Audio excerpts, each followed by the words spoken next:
Bueno, la idea de esta clase es abordar el último tema del núcleo sangre, que sería plaquetas, y para eso vamos a hablar de hemostasia, que lo vamos a desglosar en dos clases, hemostasia primaria y secundaria, y después vamos a ver algunos aspectos clínicos, pero relacionados fundamentalmente con la fisiología de las plaquetas.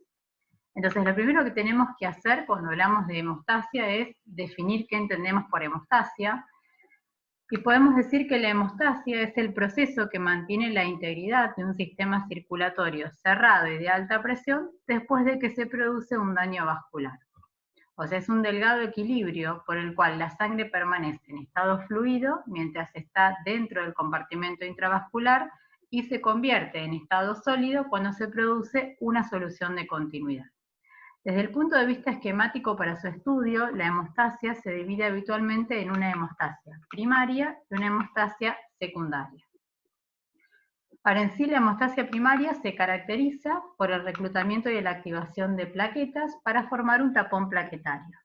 Vamos a ver que tienen un rol fundamental el endotelio y las plaquetas, que es lo que vamos a ver fundamentalmente hoy, y que a su vez esta hemostasia primaria también se divide en una secuencia de adhesión, activación, secreción y agregación plaquetaria. Mientras que la hemostasia secundaria se caracteriza por la activación del sistema de coagulación con el objetivo de formar fibrina, que es el trombo de fibrina, que lo que hace en definitiva es estabilizar el tapón plaquetario. A su vez, esta hemostasia secundaria también se la subdivide en una vía extrínseca y en una vía intrínseca que convergen en una vía común para la síntesis o la formación de fibrina. Y finalmente se presenta la cascada de fibrinólisis, que va a estar encargada justamente de la degradación del coágulo una vez que se ha reparado el daño vascular o el daño tisular. La hemostasia depende del delgado equilibrio entre la pared vascular, las plaquetas y la cascada de coagulación para que haya un equilibrio, que no haya ni sangrado ni trombosis. Entonces, si tuviéramos que esquematizar la hemostasia, podríamos decir que el proceso hemostático es esquematizado en fenómenos consecutivos, pero en realidad estos fenómenos suelen superponerse. Van a ver que según la literatura, según la bibliografía a la que lean, la vasoconstricción puede estar incluida como parte de la hemostasia primaria o como una etapa previa, pero de cualquier manera los pasos consecutivos son una vasoconstricción localizada después de una injuria o una lesión vascular, adhesión de las plaquetas al subendotelio, formación de un tapón plaquetario, refuerzo de este tapón por la formación de un depósito de fibrina y finalmente la retracción del coágulo con fibrinólisis. Este es en resumen lo que sucede en la coagulación. Hoy nos vamos a centrar en lo que es la hemostasia primaria. Entonces, como dijimos, la hemostasia depende de la indemnidad de la pared, de las plaquetas y de la cascada de la coagulación. ¿Recuerdan cuando vimos los vasos el año pasado? Que la pared de las arterias está compuesta normalmente por 3 capas o 3 túnicas. Estas túnicas son la túnica íntima, la túnica media y la túnica adventicia. La túnica íntima es la más interna de las paredes de la pared de los vasos, ¿sí? Y a su vez está formada por 3 capas, que son el endotelio, la lámina basal y la capa subendotelial. El endotelio, que aparece acá, está formada por una capa continua de células endoteliales, por fuera de la cual se encuentra la membrana basal, que está compuesta principalmente por colágeno, glucoproteínas y proteoglicanos, que vamos a ver tienen un rol fundamental en la hemostasia. Y por último, la capa subendotelial, que está formada por tejido conectivo laxo, donde se encuentra la membrana elástica interna. Por fuera se encuentra la túnica media. Esta túnica está formada principalmente por células musculares lisas que están organizadas de aspecto circunferencial y se extienden desde la lámina elástica interna hasta la membrana elástica externa. Y por último tenemos la túnica adventicia, que contiene, está formada fundamentalmente por tejido conectivo y contiene la vasa vasorum y la vasa nervorum. Esta vasa vasorum es la encargada de la irrigación de la pared de los vasos, y la vasa nervorum, que está formada por una red rica de nervios autónomos, que lo que hacen es regular el grado de contracción del músculo liso de la pared vascular. Las células endoteliales participan en la integridad tanto estructural como funcional de la pared del vaso y se dice que funcionan como un órgano senso-efector de su entorno. O sea, las células lo que tienen en su superficie son numerosos receptores que lo que hacen es sensar distintos cambios en el estrés parietal o shear stress. O sea que se dice que el endotelio en realidad es un transductor polimodal bifásico. Antiguamente era considerado como una barrera inerte de difusión entre la sangre y el músculo liso de la pared vascular, pero ahora se reconoce como un órgano vital con funciones tanto endocrinas como parácrinas que desempeña un papel fundamental en la hemostasia de la sangre. Las propiedades que tienen las células endoteliales cambian en respuesta a distintos estímulos y en respuesta a estos estímulos se produce lo que se conoce como activación endotelial o disfunción endotelial. En condiciones normales, las células del endotelio pueden producir sustancias que tienen una función antagónica, fíjense, de dilatación, vasoconstricción, inhibición o promoción del crecimiento, funciones antitrombóticas o protrombóticas, función antiinflamatoria, proinflamatoria o antioxidante o prooxidante.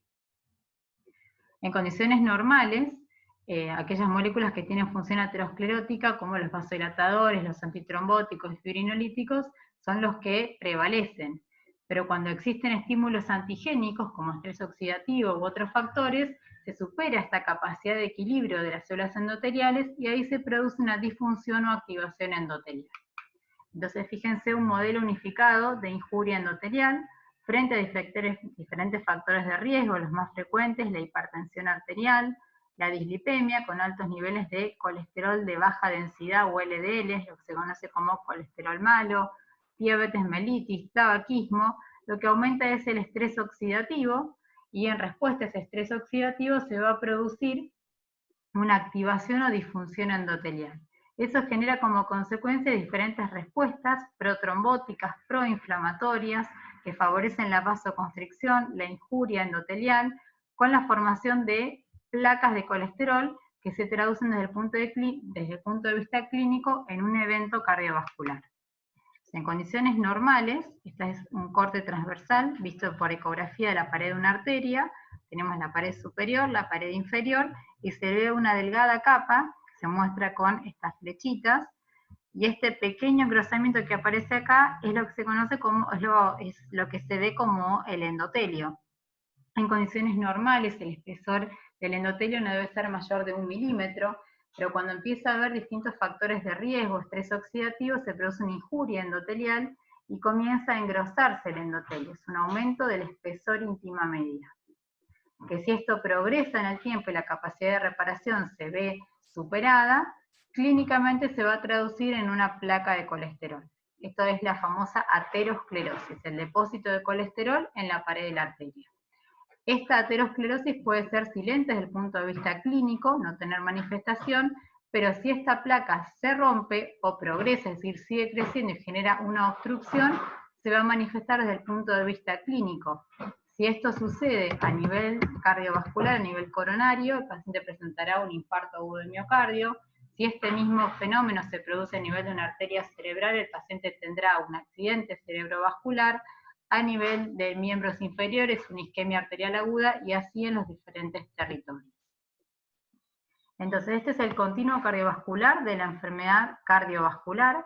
Fíjense que comienza con una pequeña injuria, se cree que comienza ya desde la primera década de la vida, como consecuencia de la disfunción endotelial, ¿sí? Frente a diferentes factores agresores, de vuelta, los más frecuentes, cigarrillo, diabetes, hipertensión, comienza a cargarse las células endoteliales de células espumosas, ¿sí? Y eso produce la formación de una placa. Cuando se produce la lesión vascular, hay una ruptura o un accidente de placa, entran en juego las plaquetas junto con los factores de la coagulación para reparar el daño y ahí se produce el evento cardiovascular.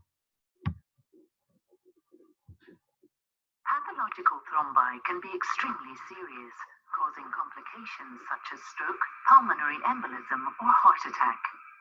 Two different types of thrombi can form, arterial thrombi and venous thrombi. Fíjense que los trombos se pueden formar tanto a nivel arterial como venoso. Arterial clots are usually triggered by the rupture of an atherosclerotic plaque in the artery wall, exposing the contents of the plaque and subendothelial fibers to the blood. In the fast-moving blood of the artery, platelets are rapidly recruited and activated at the site of plaque rupture, and the clot grows quickly, stabilized by fibrin generated through the coagulation cascade.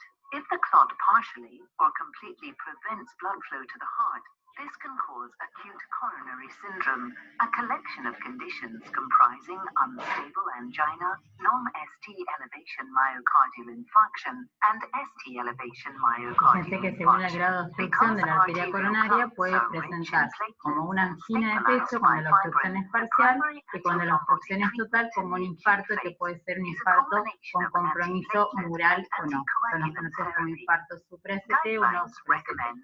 Y por eso es fundamental el uso tanto de antiagregantes como anticoagulantes en el tratamiento del síndrome coronario agudo. Entonces, ¿cuáles son las funciones del endotelio vascular? El mantenimiento de una barrera de permeabilidad selectiva, el mantenimiento de una barrera no trombogénica, ¿sí? Recuerden entonces que dijimos que en caso de una lesión endotelial se liberan agentes protrombóticos, como puede ser el factor de von Willebrand, que ahora lo vamos a ver, el inhibidor del activador del plasminógeno, producción y liberación de sustancias vasoactivas que regulan el flujo sanguíneo, ya sea vasoconstrictoras como el tromboxano A2 o vasodilatadoras como el óxido nítrico, regulación y modulación de las respuestas inmunitarias y modificación de las lipoproteínas por oxidación. Como mencionamos antes, las células endoteliales generan radicales libres que oxidan las proteínas de baja densidad, las LDL, y eso hace que se incorporen a los macrófagos formando células espumosas que en definitiva son las que llevan a la formación de una placa aterosclerótica. El otro componente que vamos a ver hoy que participa en la hemostasia son las plaquetas. ¿Sí? Las plaquetas normalmente circulan más periféricas, junto con los glóbulos blancos más cercanos al endotelio, mientras que los glóbulos rojos lo hacen más cercanos al centro del vaso. Las plaquetas o trombocitos son pequeñas células de unos 3 micrómetros de diámetro, son células irregulares, anucleadas, que tienen una vida media de unos 7 a 10 días, y después de los eritrocitos son las células más abundantes que tenemos en sangre. La cifra normal oscila entre 150.000 y 400.000 plaquetas por milímetro cúbico. De estas plaquetas, 1/3 se encuentran en el vaso y las 2/3 partes restantes en sangre periférica. Si la concentración de plaquetas es inferior a 150.000 plaquetas por milímetro cúbico, hablamos de una plaquetopenia o trombocitopenia, mientras que cuando el recuento es mayor a 400.000 hablamos de una trombocitosis. Históricamente las plaquetas eran consideradas como restos citoplasmáticos de los megacariocitos, pero actualmente se sabe que son células anucleadas que tienen un rol fundamental en la hemostasia, la trombosis y en diferentes procesos como es la remodelación tisular, la inflamación y el control de las infecciones. Al igual que vimos en glóbulos rojos, las plaquetas se forman por un fenómeno, por un proceso de hematopoiesis, y estas plaquetas se van a formar a partir de una célula madre hematopoyética, troncal, pluripotencial, que se diferencia en una célula progenitora de megacariocitos. Y estos megacariocitos son células altamente especializadas, cuya función es producir y liberar plaquetas en la sangre periférica, o sea, liberar plaquetas a la circulación. En la médula ósea se pueden reconocer 3 progenitores morfológicamente diferenciables, que son el megacardioblasto, es la última célula que sufre mitosis, que tiene un citoplasma basófilo pálido, mide de 15 a 25 micrómetros de diámetro, con un núcleo redondeado, con invaginaciones y múltiples nucleolos. Luego tenemos el promegacariocito, de mayor tamaño, fíjense, de unos 45 micrómetros de diámetro, con un citoplasma más abundante y un núcleo agrandado. Y luego tenemos el megacariocito, que es una célula, fíjense, ya muchísimo más grande, de unos 70 micrómetros de diámetro, y hay un aumento de tamaño por endomitosis, ¿sí? La endomitosis se produce como consecuencia de que hay división. Ahora lo vamos a ver cuando veamos la maduración citoplasmática. O sea, se divide, crece la cantidad de ADN, pero no se divide el citoplasma. Este proceso de mitosis interna se conoce como endomitosis. Y tiene una vida media dentro de la médula ósea que es desconocida.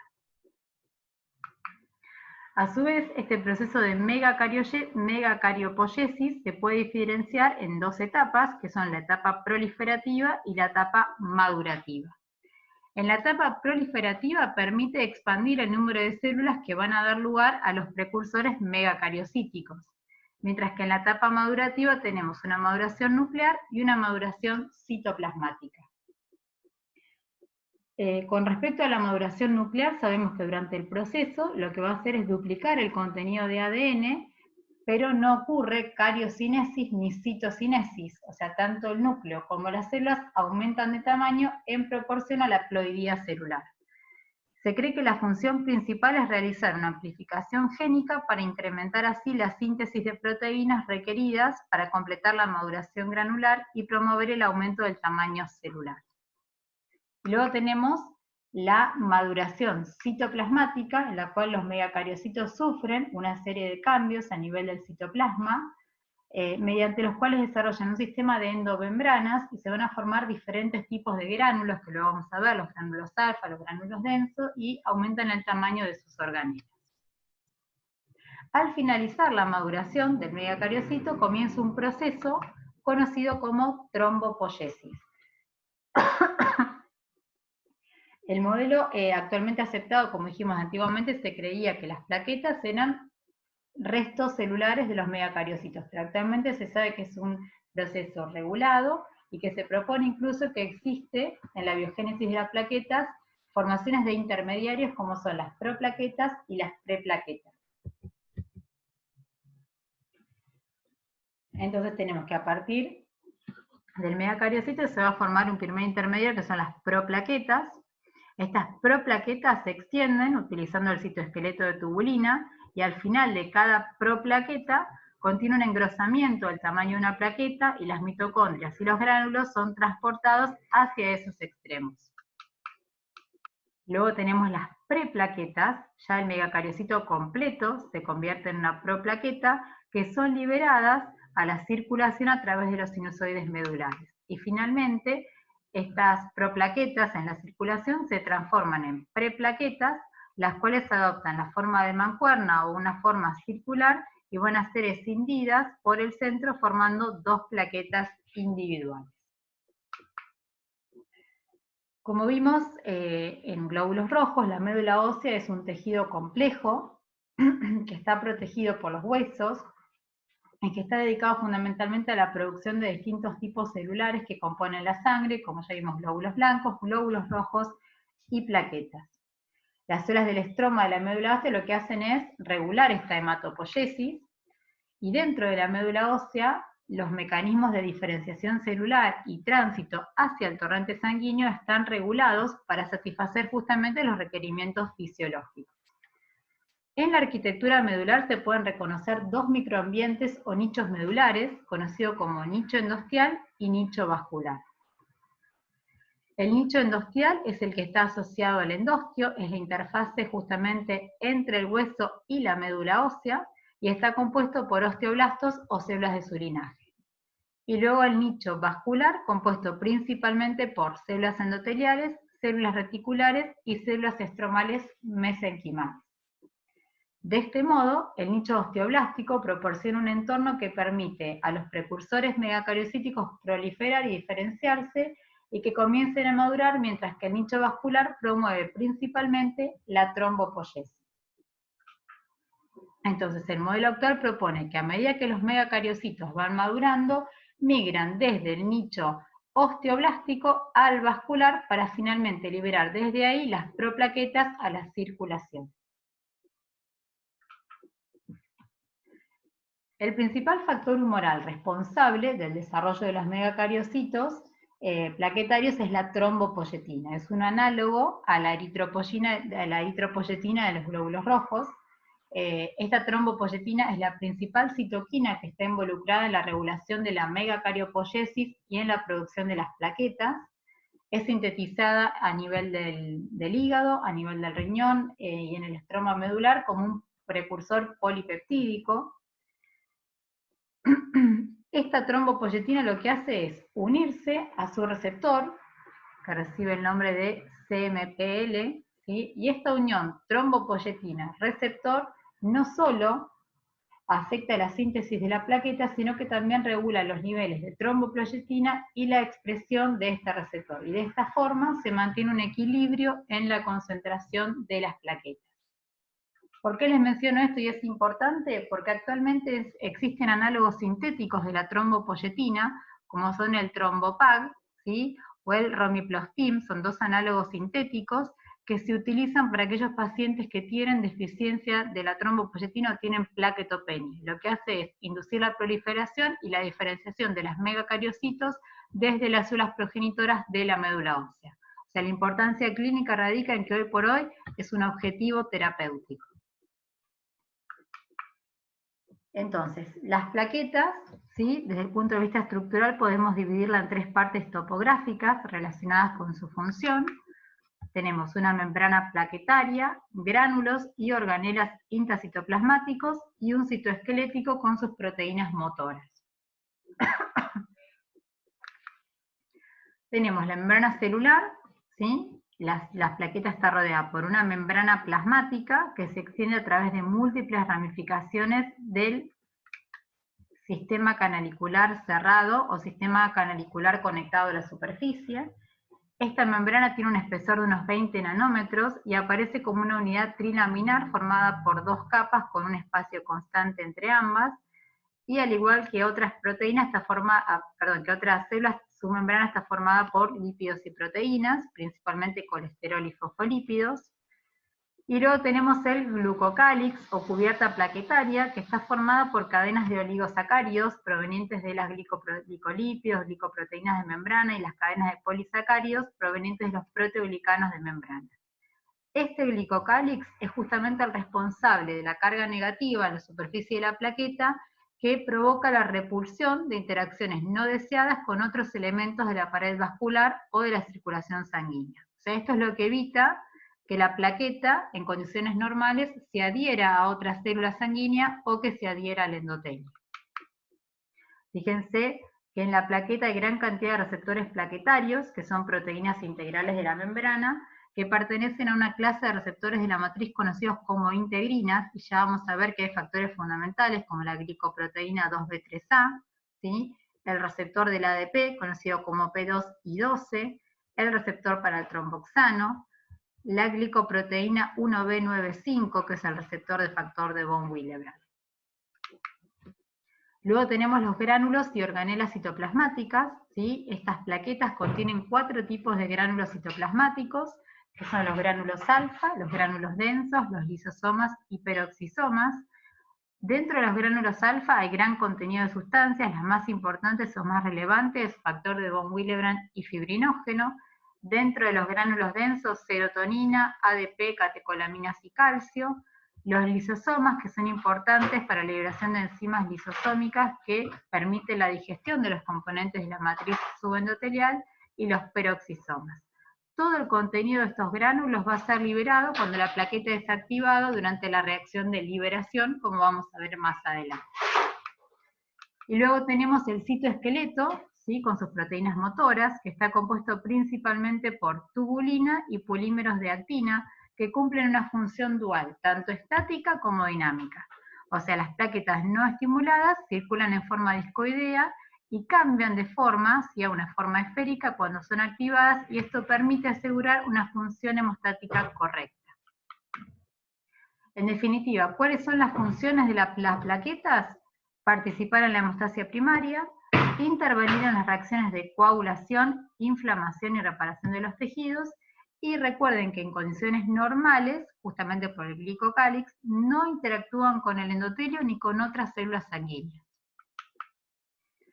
Y por último tenemos la cascada de la coagulación, que lo vamos a ver la próxima clase dentro de hemostasis secundaria, que como dijimos consta de una vía intrínseca y una vía extrínseca que convergen en una vía común, en definitiva para la formación de fibrina. Entonces, la primera etapa luego que se produce una injuria vascular es la vasoconstricción, ¿sí? Se produce inicialmente un espasmo neurogénico de unos escasos segundos de duración, seguido por un espasmo miogénico que dura alrededor de una hora, mediada por la endotelina, que es liberada por el endotelio gracias a la trombina. ¿Por qué se produce la vasoconstricción? Y esto responde a una ley física que es la ley de Poiseuille. La ley de Poiseuille establece que el flujo a nivel de un vaso, en este caso un tubo continuo de un vaso, es directamente proporcional al delta de presión, o sea, la diferencia de presión entre un extremo con respecto al otro, por el radio del vaso elevado a la cuarta potencia, y que es inversamente proporcional a la viscosidad y a la longitud del vaso.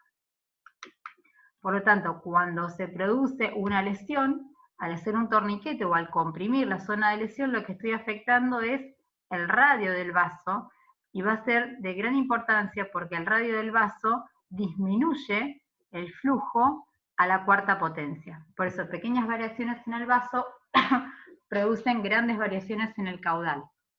De cualquier manera, esto lo vamos a ver cuando veamos la parte cardiovascular, pero ya les voy adelantando el concepto. Una vez producida la vasoconstricción, comienza la hemostasia primaria. Como dijimos normalmente, el endotelio vascular es antiagregante, ya que sus células liberan a la circulación prostaglandinas y óxido nítrico que inhiben la agregación plaquetaria. De cualquier manera, cuando se produce una injuria, esto se ve afectado, como dijimos, el glucocálix, ¿sí? Y fundamentalmente los proteoglicanos del endotelio, si están cargados negativamente, repelen a las plaquetas para evitar que se adhieran a sí mismos, pero cuando se produce una injuria se va a producir la adhesión, la activación y la agregación plaquetaria. Entonces, las plaquetas, frente a una lesión vascular, comienzan a adherirse al colágeno subendotelial y al factor de von Willebrand. Entonces, frente a la lesión vascular, la adhesión plaquetaria se va a producir en respuesta a esta injuria, y la adhesión va a estar mediada por los receptores plaquetarios, que como vimos son glucoproteínas de membrana. Un ligando presente en forma natural en el plasma sanguíneo es el factor de von Willebrand, que es una glicoproteína que va a estar sintetizado por el endotelio y por los megacariocitos. Entonces, tenemos una injuria vascular, se va a adherir la plaqueta mediada por los receptores plaquetarios, las glicoproteínas de membrana, que va a formar puentes entre estas glicoproteínas y el factor de von Willebrand y la matriz extracelular, fundamentalmente el colágeno. Entonces las plaquetas se adhieren, ¿sí? Y una vez que se adhieren, se activan gracias a la unión de la plaqueta junto con el factor de von Willebrand y el colágeno. Una vez que se adhiere, la plaqueta cambia su forma, y cuando cambia su forma y emite estos pseudópodos, es lo que se conoce como activación plaquetaria. ¿Qué es el factor de von Willebrand? El factor de von Willebrand es una proteína plasmática que se calcula que entre un 75 y 85% circula libre en el plasma derivado del endotelio, mientras que el 25% restante es almacenado en las plaquetas circulantes. ¿Cómo es el esquema del procesamiento de este factor de von Willebrand en las células endoteliales? Tenemos que el factor de von Willebrand va a ser sintetizado a nivel del retículo endoplásmico, donde va a ser dimerizado y glucosilado, y estos dímeros van a ser transportados hacia el aparato de Golgi, donde terminan su maduración formando multímeros. Este factor de von Willebrand va a ser almacenado en las células endoteliales formando los cuerpos de Weibel-Palade y en las plaquetas dentro de los gránulos alfa que mencionamos antes. Pero hay una pequeña porción de este factor de von Willebrand inmaduro que va a ser liberado de manera constitutiva hacia la circulación. Cuando se produce una fricción elevada, citoquinas o hipoxia, se va a producir la liberación de este factor de von Willebrand hacia las células endoteliales. Entonces, ¿cuáles son en definitiva las tres funciones fisiológicas de este factor de von Willebrand? Por un lado, mediar la adhesión de las plaquetas a los sitios de daño vascular, uniéndose al receptor plaquetario, glicoproteína 1B9, y al colágeno en el subendotelio vascular. Por otro lado, facilitar la agregación plaquetaria por medio de su unión al receptor plaquetario 2B3A. Y por último, unirse al factor 8 y protegerlo de la degradación proteolítica provocada por la proteína C activada en el torrente sanguíneo. Esto lo vamos a entender mejor la próxima clase cuando veamos hemostasia secundaria. Entonces, ¿cuál es la función del factor de von Willebrand? Va a mediar la unión entre la superficie plaquetaria y el colágeno expuesto luego de la lesión endotelial. Colágeno, superficie plaquetaria, fíjense, factor de von Willebrand, colágeno, la superficie de la plaqueta mediada por la glicoproteína 1A, 1B. Entonces, fíjense que en las plaquetas hay moléculas como la glicoproteína 1A, 2A, la glicoproteína 6, que permiten unirse al colágeno, pero solo cuando se produce la unión entre el factor de von Willebrand y la glicoproteína 1B95 es que se produce una verdadera unión, o sea, más duradera, al colágeno expuesto. Esta es la verdadera unión o el enlace fuerte entre la plaqueta y el colágeno subendotelial. Una vez que la plaqueta se adhirió, estas plaquetas que contienen gránulos, que dijimos eran los gránulos alfa, los gránulos densos, los lisosomales, se activa la plaqueta, comienza a emitir pseudópodos y libera el contenido de estos gránulos. O sea, al activarse estos gránulos son liberados por exocitosis, ¿sí? Los gránulos densos van a liberar ADP, ATP, serotonina y calcio fundamentalmente, mientras que los gránulos alfa van a liberar factores de crecimiento y tres factores hemostáticos importantes, uno que mencionamos recién, el factor de von Willebrand, y dos factores de la coagulación como son el factor 5 y el fibrinógeno. Acá tiene un esquema de la gran cantidad de contenido que tienen los diversos gránulos, les remarcamos la de importancia. En los cuerpos densos, el ADP, en los gránulos alfa, el factor de von Willebrand, fibrinógeno y factor 5, tienen otras sustancias de función no hemostática, y los gránulos lisosómicos, enzimas hidrolíticas importantes para la degradación del tejido subendotelial. Entonces, una vez que se activó la plaqueta y liberó los gránulos, se va a producir la agregación plaquetaria. Vamos a ver cómo el ADP y el tromboxano A2 ponen en marcha una reacción autocatalítica que conduce a la formación de un agregado creciente de plaquetas para formar en definitiva el tapón hemostático primario.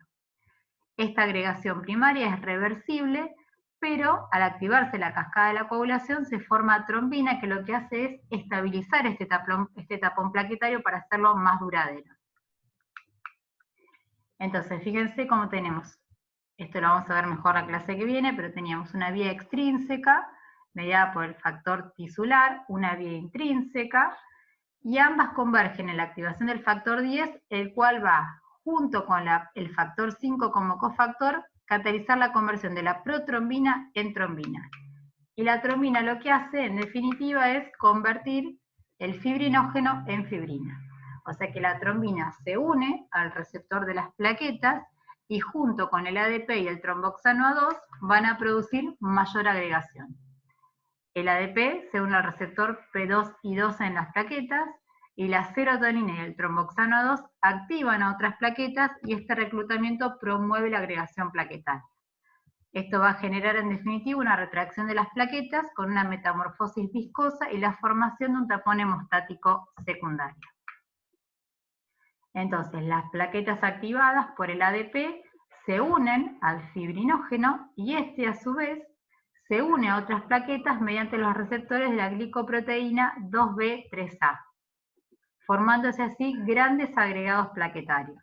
Tenemos entonces el factor de von Willebrand, que se va a unir a través de la glicoproteína 1B, y a su vez los receptores para la glicoproteína 2B3A forman puentes con la fibrina uniéndose a otras plaquetas. Entonces fíjense cómo a partir de la trombina, que aparece en azul, el fibrinógeno se degrada en fibrina para formar estas redes o polímeros de fibrina. Y estos polímeros de fibrina lo que hacen es estabilizar el coágulo. O sea, el depósito de fibrina lo que hace es estabilizar actuando como anclaje de las plaquetas agregadas. Y ahora con el video lo van a entender mejor. De cualquier manera, como la clase que viene vamos a ver cascada de la coagulación, muchos de estos conceptos de la hemostasia primaria los vamos a rever. Lo que pasa es que, como yo les dije, se divide en hemostasia primaria y secundaria y en etapas de una manera esquemática, pero en realidad estos fenómenos se superponen en el tiempo, por eso uno va adelantando conceptos de la clase que viene porque es inevitable que se vayan formando en paralelo con la adhesión, activación y agregación plaquetaria.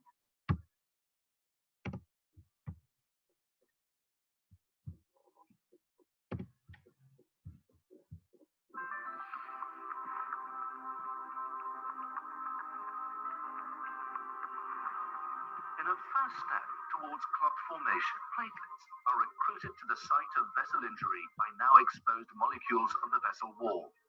Injuria, ¿sí? Factor de von Willebrand, colágeno, y esto permite la unión. Factor de von Willebrand con el colágeno mediado por la glicoproteína de membrana de la plaqueta. Fíjense, la plaqueta cambia su morfología para favorecer la adhesión.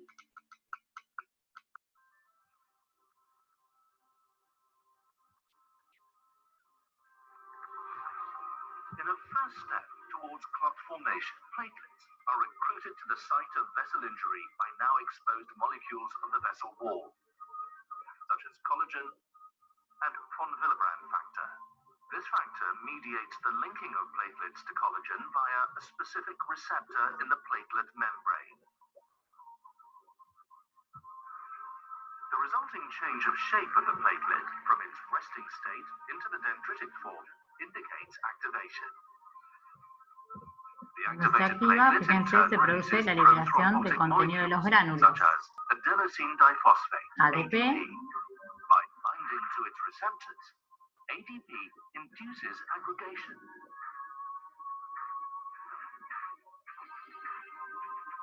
And recruits further platelets to the site.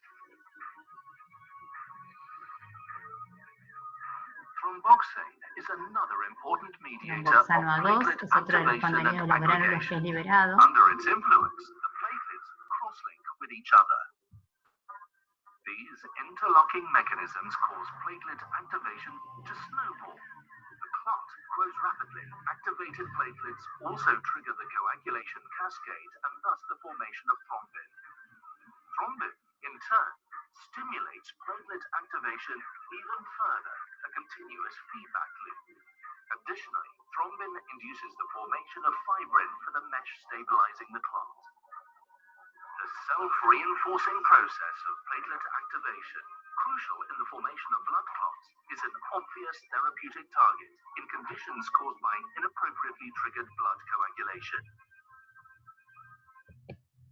Entonces, ¿por qué hacemos mención a esto? Porque tiene utilidad clínica. Fíjense que hoy por hoy existen diferentes antiagregantes plaquetarios que actúan sobre estos diferentes receptores que mencionamos recién.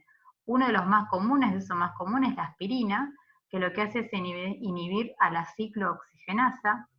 Luego tenemos los receptores de los antagonistas de los receptores del P2 y 12, que es donde se une justamente el ADP, como son el clopidogrel, el prasugrel o la ticlopidina, ¿sí? El ticagrelor. Si alguno tiene algún familiar al que le hayan colocado un esteno o haya tenido un infarto, les va a sonar esta medicación porque son antiagregantes plaquetarios. Otros de uso frecuente son los inhibidores de la glicoproteína 2B3A. Estos se usan en agudo en un paciente con un síndrome coronario donde hay mucha formación de trombos, y de manera endovenosa se usa, por ejemplo, la Cipsimab, que inhibe estas glicoproteínas. Esta animación ilustra los diversos mecanismos por los cuales actúan los fármacos antiplaquetarios para prevenir la trombosis normal y patológica. Las plaquetas son cruciales en la formación de tapones hemostáticos iniciales después de una lesión vascular, con lo que se evita la pérdida excesiva de sangre. Sin embargo, las plaquetas también participan en trombosis patológica que ocasiona síndromes coronarios agudos, infartos miocárdicos, isquemia cerebral transitoria, apoplejía isquémica y trombosis vascular periférica. Los fármacos que se utilizan para inhibir la función plaquetaria son de uso amplio en la medicina cardiovascular para prevenir el infarto miocárdico y la apoplejía y para reducir la trombosis y reestenosis después de la angioplastía y colocación de endoprótesis vasculares. Los diferentes tipos de fármacos antiplaquetarios actúan a través de mecanismos diferentes, pero pueden tener efectos aditivos o sinergistas en la función plaquetaria. En ausencia de lesión vascular o de estado patológico, las plaquetas circulan en la sangre sin adherirse a las paredes vasculares o una con otra. Una capa de células endoteliales recubre la pared de los vasos sanguíneos y en condiciones normales forma una superficie no trombógena. Las células endoteliales también liberan prostaciclina, PGI2, en la sangre, lo que inhibe la activación plaquetaria. La lesión vascular que daña el endotelio ocasiona la exposición de sustancias en el subendotelio como la colágena y factor de von Willebrand, VWF. En la sangre, las plaquetas se adhieren con rapidez a estas sustancias y se activan. Con la activación, las plaquetas sufren desgranulación y liberan diversos mediadores como difosfato de adenosina, ATP, y serotonina, 5-HT. La activación de las plaquetas también ocasiona la síntesis y secreción del tromboxano A2, TXA2. Diversos mediadores protrombóticos activan otras plaquetas. La activación de las plaquetas también ocasiona la expresión de glucoproteínas 2B, 3A, GP2B, 3A en la superficie de las plaquetas, que se une al fibrinógeno circulante y ocasiona que se agreguen las plaquetas en el sitio de lesión vascular. La activación y agregación de plaquetas finalmente produce la formación de trombos ricos en plaquetas, lo que evita la pérdida de sangre en el sitio de la lesión. El ácido acetil salicílico es un inhibidor irreversible de la ciclooxigenasa 1, Aspirineta, ¿no es cierto? en las plaquetas. La COX-1 es la primera enzima de la vía bioquímica que convierte el ácido araquidónico a tromboxano A2 TXA2. Cuando la COX-1 plaquetaria es inhibida, las plaquetas ya no pueden producir TXA2, que inhibe en forma parcial su capacidad para activar a otras plaquetas. La enzima COX-1 también se encuentra en las células endoteliales y es la primera enzima que participa en la síntesis de la prostaciclina, PGI2. Y por tanto, la dosis de ácido acetil salicílico también puede inhibir la síntesis de este compuesto antiplaquetario endógeno.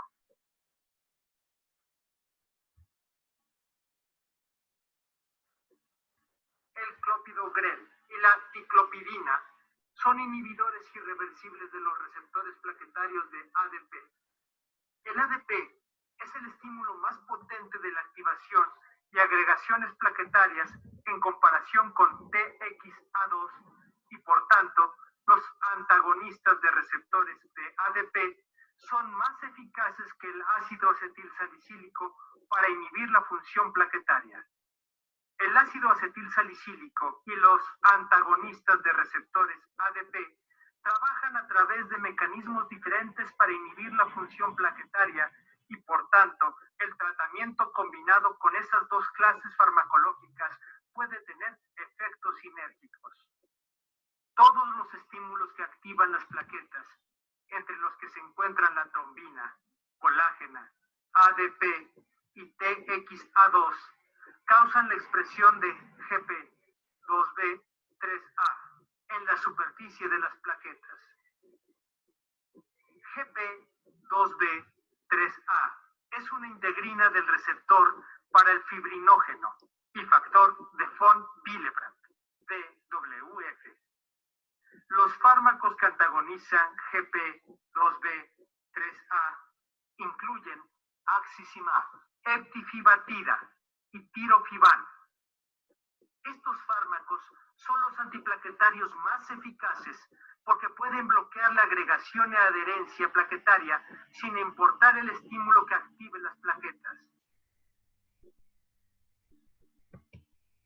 Entonces, fíjense la utilidad de conocer el mecanismo de acción y dónde actúan la utilidad de los diferentes receptores plaquetarios para entender el uso de distintos fármacos. Por ejemplo, el ácido acetil salicílico, que es la aspirineta, lo que hace es inhibir a la ciclooxigenasa y de esta forma reduce la liberación de tromboxano A2 que vimos era fundamental para atraer más plaquetas hacia el sitio de lesión.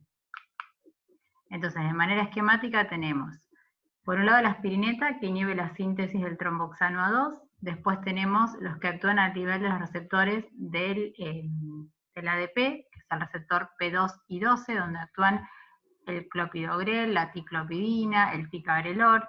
Después tenemos los que actúan a nivel de los inhibidores de la 2B3A, como es el epifibatida o tirofibam, ¿sí?